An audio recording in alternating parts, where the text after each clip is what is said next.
All right, so today's book, or last book of today, I think I'm done after this, is Sleeping Beauty. Again, one of my top 5 favorite Disney movies of all time. I love Sleeping Beauty. I love the animation. It's so pretty and so different. I love it so much. So anyways, here we go. Let's start. Gotta start with the 2 Briar Rose and Prince Philip and all of the animal friends and Flora and Fauna and Merryweather. And let's see, our cover page, again, Disney Press owns the pictures and the words and the copyright. So, long ago, in a faraway land, King Stephen and his queen held a feast to celebrate the birth of their daughter, Aurora. King Hubert and his young son Philip came from a neighboring kingdom to attend the feast. The 2 kings made plans for Aurora and Philip to marry on the princess's 16th birthday. Also at the celebration were the 3 good fairies, Flora, Fauna, and Merryweather. Each of them had a special gift for the princess. First, Flora waved her magic wand over the baby's cradle. "I give you the gift of beauty." Then Fauna waved her wand. "I give you the gift of song." Finally, Merryweather fluttered over the cradle, and she raised her wand to grant her 3rd wish when...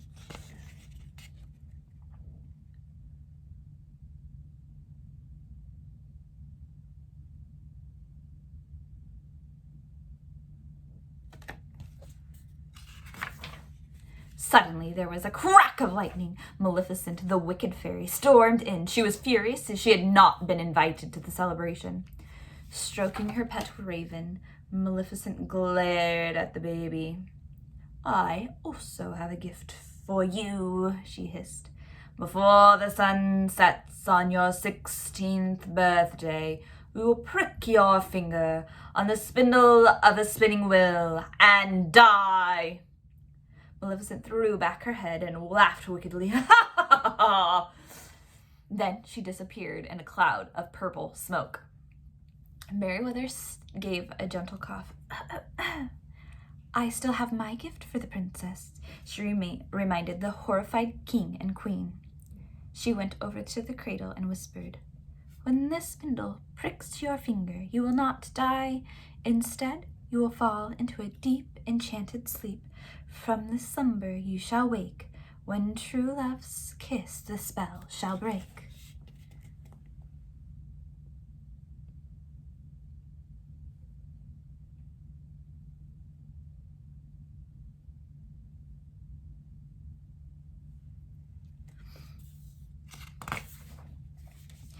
The king was still terribly worried about his daughter's safety. He ordered every spinning wheel in the kingdom burned. Then he and the queen sadly agreed to the good fairy's plan. They took Aurora far away to a place where Maleficent wouldn't be able to find her until her 16th birthday had passed. Flora, Fauna, and Merryweather renamed the princess Briar Rose. They moved into a little cottage in the woods. There, the fairies put away their magic wands and disguised themselves as simple peasant women.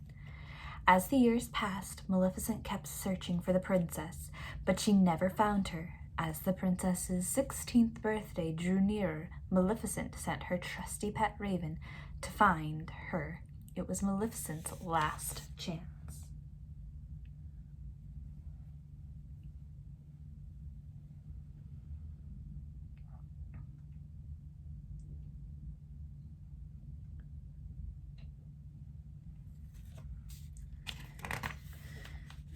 The morning of Briar Rose's birthday had finally arrived. The 3 fairies sent her out to collect berries in the woods while they prepared some birthday surprises. After gathering the berries, Briar Rose rested in the woodland glade. She sang about falling in love with a handsome prince. Her woodland friends found a cloak and a hat and a pair of boots that had been left in the forest. They dressed up as a make-believe prince. Briar Rose joined them in their game, dancing and singing with them. "I know you, I walked with you once upon a dream.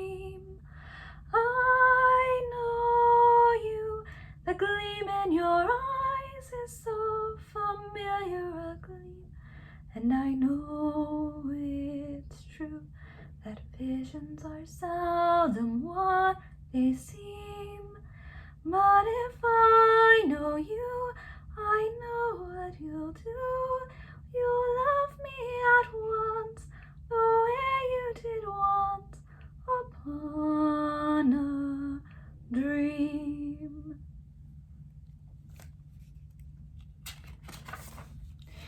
The clothes belonged to Prince Philip, who, after a long ride, was resting in the woods with his horse. Philip was enchanted by the beautiful singing coming through the trees, and he went to see who it was. The moment they met, Briar Rose and the handsome stranger fell in love. They felt sure that they had met somewhere before. When it was time for Briar Rose to leave, they arranged to meet that evening at the cottage in the woods. Meanwhile, the three fairies set about making their birthday surprises. But before long, they were in a terrible muddle. Fauna had baked a birthday cake, but the mixture was too runny and the cake was lopsided. And Flora and Merryweather had made a special gown for Briar Rose, but it was an awfully funny shape. "It's no use," said Merryweather. "We need to use magic to sort this out. I'll fetch the wands."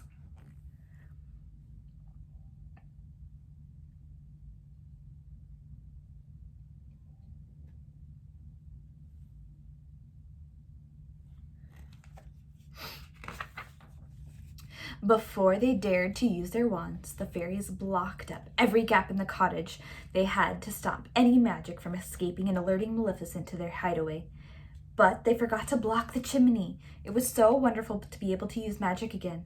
Flora waved her wand and a beautiful pink gown appeared. Then Merryweather waved her wand and changed the gown to blue.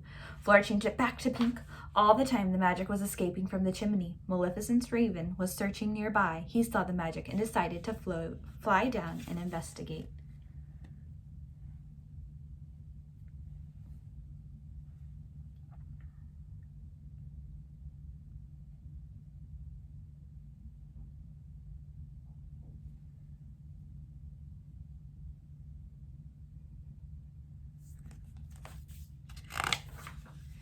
When Briar Rose returned to the cottage, she thanked the fairies for the beautiful new gown and the delicious cake.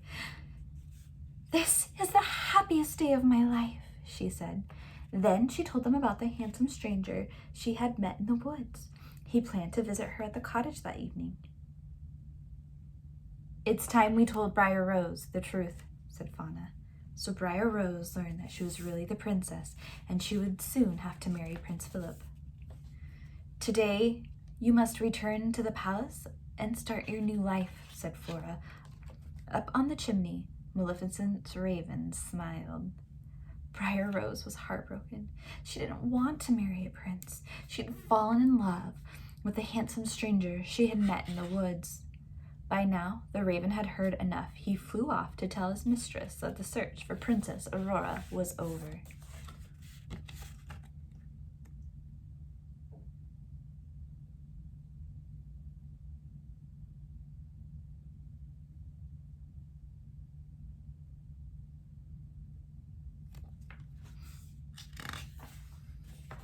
As soon as darkness fell, the three good fairies led Briar Rose through the forest to the palace.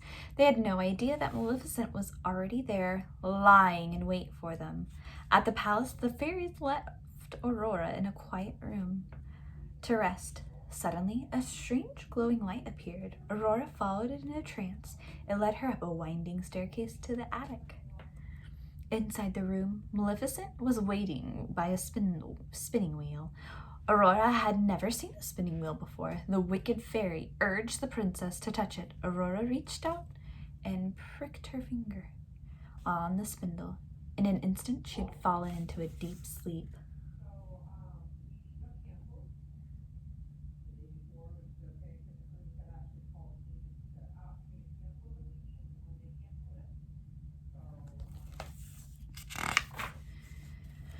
Before long, the three good fairies found Aurora lying by the spinning wheel. They quickly cast a sleeping spell over the entire palace. Luckily, the fairies had discovered that Prince Philip was the stranger whom Briar Rose had fallen in love with. Only his kiss could wake her. So, while everyone was asleep, the fairies thought of a plan. They would return to the cottage, find Philip, and bring him back to the palace.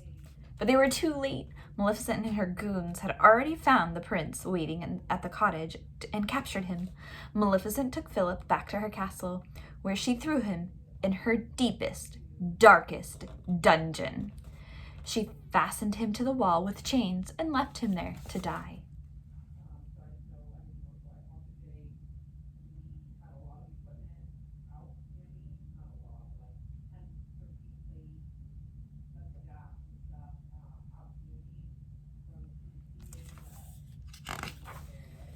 When the fairies couldn't find Prince Philip at the cottage, they soon realized Maleficent must have captured him.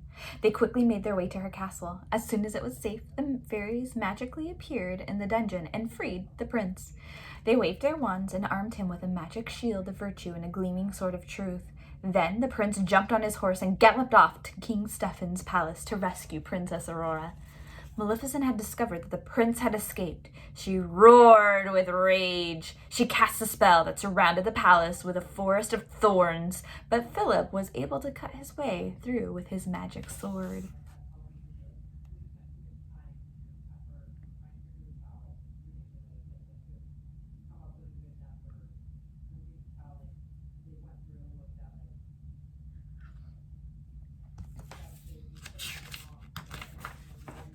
Suddenly, a huge and terrible black dragon appeared. The dragon laughed wickedly. It was Maleficent. Prince Philip held up his magic shield so that the scorching flames would not harm him. The battle had begun. The dragon soared in the air and swooped down towards Prince Philip. The prince hurled the sword of truth at the dragon's chest. The beast crashed onto the ground. Maleficent was dead. Prince Philip raced toward the palace. He quickly found the room where Sleeping Beauty lay. He gently kissed her. She opened her eyes. The spell was broken. The good fairy's spell was broken too. Around the palace, people began to wake from their enchanted sleep.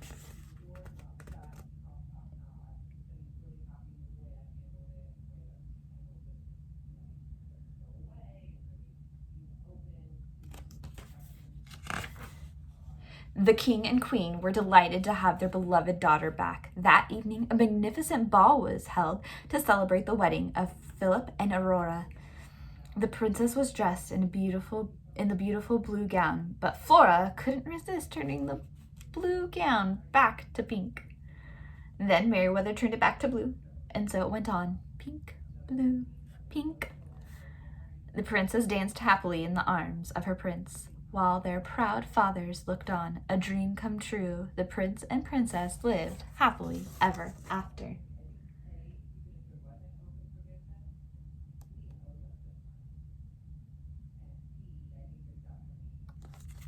And that, my friends, is the last page.